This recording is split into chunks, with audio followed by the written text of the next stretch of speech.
সকাল শুরু হতে যেন ঘড়ির কাঁটার সাথে দৌড়।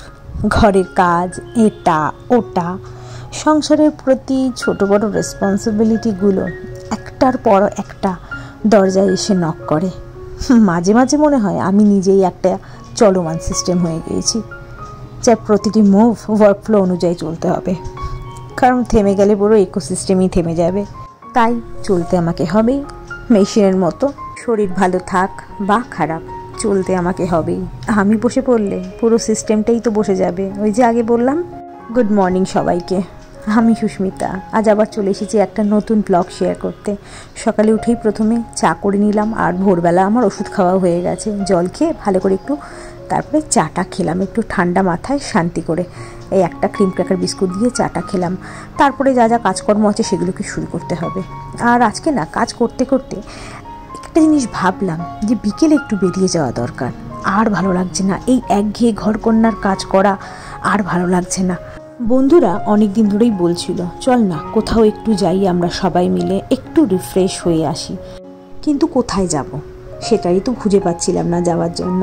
কিন্তু এখন দেখছি আমাদের নিউ টাউনে হস্তশিল্প মেলা হচ্ছে, আর আমার বাড়ির খুবই কাছে। তাই বন্ধুরা মিলে সবাই ঠিক করলাম যে হস্তশিল্প মেলায় যাওয়া যেতেই পারে।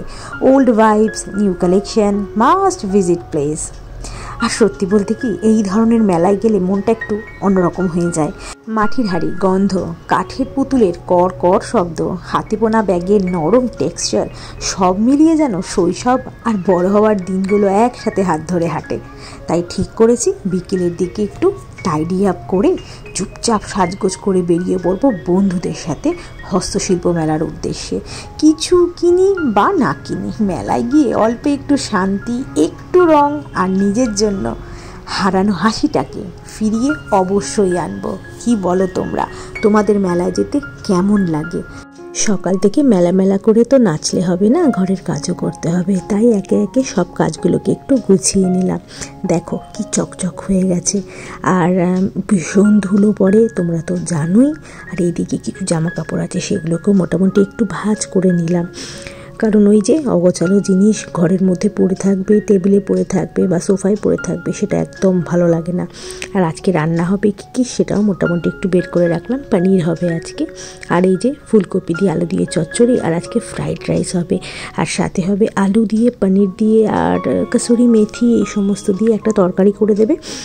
ওটা বেশ ভালো করে আর ভালো লাগেও। আর পনির তো আমার আর ঋষির খুব পছন্দের একটা খাবার। তাই যে পনিরগুলোকে ছোটো ছোটো কিউব করে কেটে নিচ্ছে, আর নর্মাল যেরমভাবে করে নিরামিষভাবেই করছে। কাজু বাদাম দিলে একটু বেশি ভালো হতো, কিন্তু কাজু বাদাম না এই মুহূর্তে আমার ঘরে নেই। এই যে পনিরের তরকারিও হয়ে গেল, আর এদিকে ফ্রাইড রাইসও হয়ে গেছে।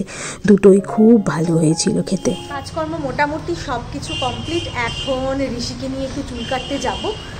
ও পড়াশুনোই করছিল সকাল থেকে, তা এখন একটু চুলটা কাটিয়ে আনি। চুলটা ভীষণ বড় হয়ে গেছে, আর সকালে তো স্কুলে স্নান করে যায়, তো চুলটা ভেজা থাকে, আরও ঠান্ডা ঠান্ডা লেগে যাচ্ছে, একটু কাশি কাশি এ সমস্ত হয়েছে, একটু সর্দি কাশি। তা চুলটাকে কাটিয়ে নিয়ে চলে আসি। আর রবিবার কালকে তো আরও ভিড় হবে। আজকে শনিবার, তাও ভিড় হবে, কিন্তু অতটা ভিড় হবে না। কালকে বেশি ভিড় হবে। তো তাই নিয়ে যাই ওকে। গিয়ে দেখেছি কেমন রোদ চলে এসছে, ভালো লাগে রোদটা, ঠান্ডা শীতকালে বেশ ভালো লাগে। তো ওকে আগে চুলটা কাটিয়ে আনি। তারপরে কিছু কেচেছি, কাঁচাগুলোকে মেলতে হবে। কাঁচাগুলো সব ওয়াশিং মেশিনে আছে, এখনও বের করিনি। বাকি কাজ সব কমপ্লিট। তারপর আর বিকেলে যাব হচ্ছে হস্তশিল্প মেলাতে যাব। তো হস্তশিল্প মেলায় যাওয়ার প্ল্যান হয়েছে। বাচ্চা বলতে শুধু মনে হয় ঋষি আর অনেই যাবে, আর কেউ যাবে না বাচ্চাদের মধ্যে। তাই বন্ধুরা মিলে একটু ঘুরে আসবো। 5টার পর বেরোবো। তা বিকেলে ভিডিওটা অন্য একটা ভিডিওতে শেয়ার করব। আর আজকে কিছু কিছু জিনিস তোমাদের দেখি, বাকিটা সব একটা বড় ভিডিওতে আমি শেয়ার করবো। হস্তশিল্প মেলায় কী কী এসছে না এসছে, কী কী হচ্ছে না হচ্ছে, সব কিছু। তো চলো এখন বেশি কথা না বলে আগে নিচে যাওয়া যাক, কারণ সেই চুলটা কাটিয়ে আনি। যত বেলা বাড়বে ভিড় তত বাড়বে। তো চল করে বেরিয়ে পড়লাম ঋষিকে নিয়ে চুলটা কাটার জন্য। চুলটা অনেক বড় হয়ে গেছে। তো চলো, এখন আবার মেঘলা হয়ে গেল। বেশ রোদ ছিল, আবার মেঘলা হয়ে গেল। চলো কাটিয়ে আনি চুলটা। ঋষিকে চুলটা কাটিয়ে তাড়াতাড়ি বাড়িতে যেতে হবে, কারণ ওয়াশিং মেশিনের মধ্যে প্রচুর জামা কাপড় আছে, সেগুলোকে মেলতে হবে। রোদের জোর একদমই নেই, তাই তাড়াতাড়ি যেতে হবে। চুল কাটা হয়ে গেছে। এই যে ঋষি একদম ছোটো ছোটো করে ফেলেছি। ওষুধও নিয়ে আসলাম, আমার থাইরয়েডের ওষুধ, সেটাও শেষ হয়ে পথে নিয়ে আসলাম। চলো এখন বাকি কাজগুলোকে করে নিই, অনেক কাজ আছে। চলো।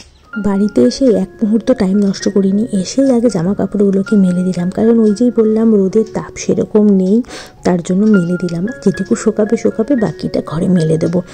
আর আজকে ব্যালকনিটাকে একটু পরিষ্কার করছি। ব্যালকনিটাতে না সেরকমভাবে কোনো গাছ রাখি না, খুব কম গাছই রাখি, সবই তো ছাদে নিয়ে চলে গেছি, তাই এই জায়গাটা মোটামুটি পরিষ্কার থাকে। আর না ব্যালকনিতে যত গাছ রাখা হবে তত মশা হবে, তার জন্য কি সরিয়ে দিয়েছিলাম গাছগুলোকে। আর আমার এটাকে কী বলে, নয়নতারা গাছটা দেখেছো কত বড় হয়েছে, তা বেশ ভালো লাগে, কিন্তু ফুল ফুটছে না এখন কোনো। আর এই যে জামা কাপড়গুলোকে না এখন এই উল্টে দিচ্ছি একটু জামা কাপড়গুলোকে, যদি একটু শুকিয়ে যায়। এই প্যান্টগুলোকে নিয়ে একটু প্রবলেম, কোমরগুলো ভেজা আছে। টি শার্ট শার্ট এই সমস্ত যেগুলো আছে সেগুলো মোটামুটি শুকিয়ে যাবে, সেগুলো নিয়ে চিন্তা করছি না। তো এই যে মোটামুটি দেখো গ্রিলগুলোতে দিয়ে দিলাম, তাপে যা শুকাবে, বাকিটা ওই বললাম মেলে দেবো। আর এরপরে এটা করেই আমাকে স্নান করতে চলে যেতে হবে, কারণ স্নান করে তাড়াতাড়ি করে খেয়ে দিয়ে একটু রেস্ট নেবো, রেস্ট নিয়ে বেরোতে হবে মেলার জন্য। তো মেলায় কী করছি গিয়ে না করছি সব কিছু তো তোমাদের সাথে শেয়ার করব। আর এই মেলাটার আগে তো তোমরা সবাই জানো, এই মেলাটা আগে ইকো পার্কে হতো, তো সেরকমভাবে যাওয়া খুব একটা হতো না। এখন তো একদম বাড়ির কাছে সেন্ট্রালে। আর এই যে দুপুরে খাওয়া রেডি হয়ে গেছে, এখন খেয়ে নিই, প্রচণ্ড খিদে পেয়েছে। এই যে ফ্রাইড রাইস, পনিরের তরকারিটা রয়েছে, আর শশা তো আমার লাগবেই। শশা ঋষির খাওয়া হয়ে গেছে, এখন আমি খাবো।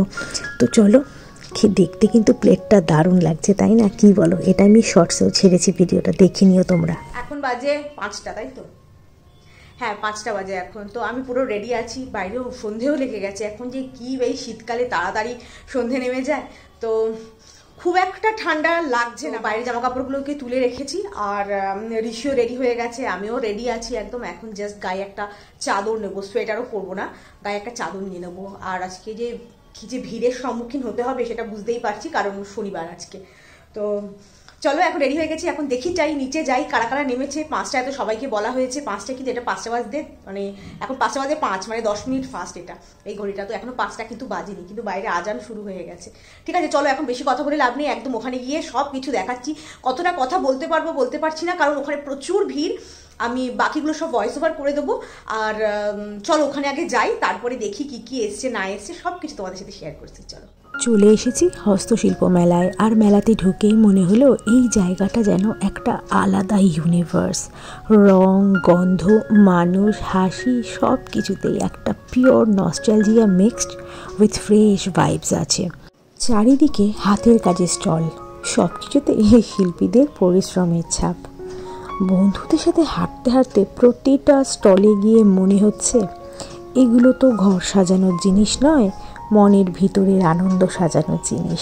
এখানকার ভাইব একটাই, সিম্পল, র, দেশি আর অ্যাস্থেটিক, যা আজকাল এভরিডে লাইফে খুঁজে পাওয়া যায় না। এখানে এসে মনে হলো এটা শুধু মেলা নয়, এটা একটা মুড রিসেট জোন, যেখানে দিনের চাপ, ক্লান্তি, রেসপন্সিবিলিটি সব মেল্ট হয়ে যায়। সবশেষে একটা কথা বলতে চাই, হস্তশিল্প মেলায় এসে শিল্পীদের সঙ্গে দরদাম না করে নেওয়াটাই বেস্ট, কারণ তারা যা বানায় সেটা হলো হ্যান্ডমেড, মনের জোর, সময় আর স্কিলের ওপরই দাঁড়ানো পিওর ভ্যালু। দরদাম করলে সেই পরিশ্রমটা ছোট হয়ে যায়, ঠিক দাম দিলে সম্মান থাকে, আর এই ক্রাফট আর এক ধাপ এগিয়ে যায়। হস্তশিল্প মেলায় আজকের ছোট্ট ঝলকটুকুই তোমাদের সাথে শেয়ার করলাম। পুরো মেলার ফুল ভিডিও পরের ব্লগে ডিটেলসে দেব। আজ শুধু একটা ট্রেলার দেখালাম, মেইন এপিসোড তো এখনও বাকি। স্টে টিউনড, নেক্সট পার্টে পুরো মেলা ঘুরিয়ে আনবো তোমাদের। অনেক কেনাকাটা হলো, ঘোরাঘুরি হলো, এবার একটু তো পেট পুজো করতেই হবে, তাই চলে আসলাম ওয়াকিং স্ট্রিটে খাবার খেতে। ভেতরে মেলার ভিতরে যে ফুড কোর্ট থাকে সেখানে প্রচুর ভিড় ছিল, আর আজকে শনিবার, তার জন্য ভিড় তো হবেই, তাই বাইরে থেকেই আমরা খাবারগুলো খেলাম। আর ওয়াকিং স্ট্রিটের খাবার খুবই ভালো, যার যেটা ইচ্ছা সে সেটাই খেলো। আমি আর ঋষি আমরা নিয়েছিলাম চিকেন মোমো, আর ঋষি নিয়েছিল কিটক্যাট শেক। এবার চলো বাড়িতে যেতে হবে যে। এখন বাজে 8টা 10 মতো বাজে, এটা তো 10 মিনিট ফার্স্ট আছে, এই জাস্ট আসলাম। তো একই রকমেরই তো সব দোকান, তা ঘোরা ভালো হলো, খাওয়া দাওয়া হলো, ঘোরা হলো, একটু বন্ধুদের সাথে একটু টাইম কাটানো হলো, ভালোই লাগলো। বাচ্চাগুলোকে নিয়েই গিয়েছিলাম, তো ওদেরও একটু চেঞ্জ এখন পড়তে বসবে ঋষি, ওর বায়োলজি এক্সাম আছে, ওটা এখন পড়বে, বায়োলজি পড়বে, একটু হিস্ট্রি ভাবছি আজকে যদি পারে একটু হিস্ট্রি করুক, নাহলে কালকে সকালে করাবো আবার। তো এখন রাতে আর কিছু বানাতে হবে না, এমনিতেই বাইরে খাওয়া হয়েছে, পেটও ভরা আছে, আর রাত মানে দুপুরে যা যা আছে ফ্রাইড রাইস আর পনিরের তরকারি ওই দিয়ে মোটামুটি হয়ে যাবে, আর লাগবে না কিছু করতে। তো চলো আজকে ব্লগটাকে আমি এইটুকুই রাখছি, কেমন লাগলো জানিও, আর যদি ভালো লেগে থাকে লাইক শেয়ার আর সাবস্ক্রাইব করে আমার পাশে থেকো। আজকের মতো এইটুকুই, দেখা হবে অন্য একটা ব্লগের সাথে, ততক্ষণের জন্য ভালো থাকবে, সুস্থ থাকবে। Good night and sweet dreams, tata.